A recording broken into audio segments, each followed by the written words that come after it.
लोग कहते हैं प्यार इंसान को जिंदा रखता है, लेकिन आर्यन और मीरा का प्यार उन्हें एक ऐसी जगह ले गया जहां से आज तक कोई जिंदा लौटकर नहीं आया। घर वालों की मर्जी के खिलाफ जाकर आर्यन और मीरा ने एक होने का फैसला कर लिया था।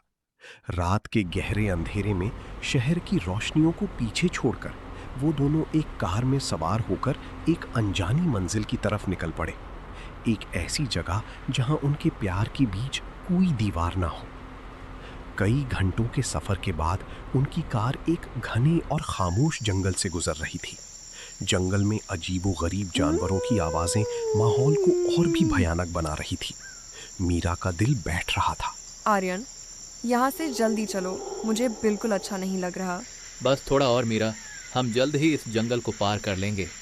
लेकिन शायद किस्मत को कुछ और ही मंजूर था। अचानक कार ने झटका खाया और इंजन बंद हो गया। आर्यन ने बार बार कोशिश की, लेकिन कार स्टार्ट नहीं हुई। बाहर मौसम बिगड़ने लगा था और बिजली की गरज ने जंगल की खामोशी को चीर दिया। बिजली की एक तेज चमक में आर्यन की नजर थोड़ी दूर खड़ी एक पुरानी 2 मंजिला इमारत पर पड़ी। वो किसी पुराने जमाने की हवेली लग रही थी, जो अब खंडहर में बदल चुकी थी। मीरा, कार में रुकना सुरक्षित नहीं है, चलो उस हवेली में रात गुजार लेते हैं। मीरा का मन नहीं था, लेकिन बारिश और अंधेरे के डर से वो मना ना कर सकी। हवेली के मुख्य दरवाजे तक पहुंचकर आर्यन ने आवाज लगाई, कोई है? लेकिन अंदर से सिर्फ सन्नाटा सुनाई दिया। जैसे ही उसने दरवाजे को धक्का दिया, वो भयानक चरमराहट के साथ अपने आप खुल गया। अंदर घुप अंधेरा था। मोबाइल की टॉर्च की हल्की रोशनी में उन्हें हर तरफ मकड़ी के जाले, टूटी दीवारें और उड़ते चमगादड़ दिखाई दे रहे थे। एक कमरे में पुराना फर्नीचर और धूल से ढका एक बिस्तर देखकर उन्होंने वहीं रात बिताने का फैसला किया। मीरा ने डर के मारे आर्यन का हाथ कसकर पकड़ा हुआ था। उसने धीमी आवाज में पूछा, क्या हम घर से भागकर गलती कर बैठे आर्यन? आर्यन ने उसे अपने करीब करते हुए कहा, नहीं मीरा, अगर हम नहीं भागते तो आज साथ भी नहीं होते। तुम्हारे बिना जीना मेरे लिए नामुमकिन था। लेकिन उन्हें जरा भी अंदाजा नहीं था कि टूटी हुई खिड़की के बाहर से 2 लाल आंखें लगातार उन्हें घूर रही थीं। जैसी जैसी रात गहरी होती गई, कमरे में रखा पुराना मिट्टी का दीपक अपने आप जल उठा। उसकी हल्की रोशनी दीवारों पर डरावनी परछाइयां बना रही थी।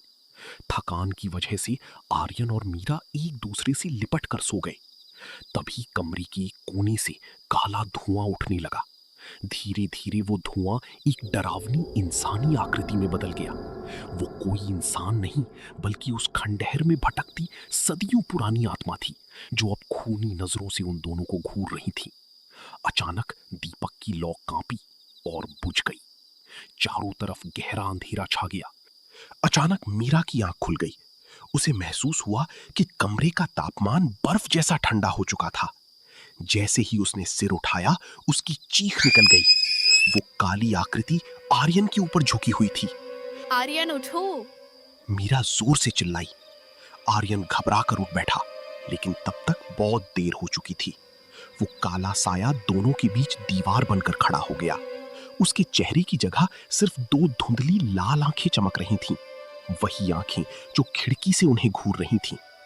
मीरा कांपती आवाज में बोली, तुम कौन हो? हमने तुम्हारा क्या बिगाड़ा है? तभी उस साए से एक भारी और खोखली आवाज गूंजी, इस खंडहर में जो भी सुकून तलाशने आता है, वह हमेशा के लिए यहीं का होकर रह जाता है। आर्यन ने हिम्मत जुटाई और मीरा का हाथ पकड़कर दरवाजे की तरफ भागा। लेकिन वो दरवाजा, जो आते वक्त अपने आप खुल गया था, अब पत्थर की दीवार की तरह बंद हो चुका था। बिजली की तेज कड़क के साथ वो काला साया उनके बेहद करीब आ गया। अब आर्यन समझ चुका था कि जंगल में कार का खराब होना कोई इत्तेफाक नहीं था।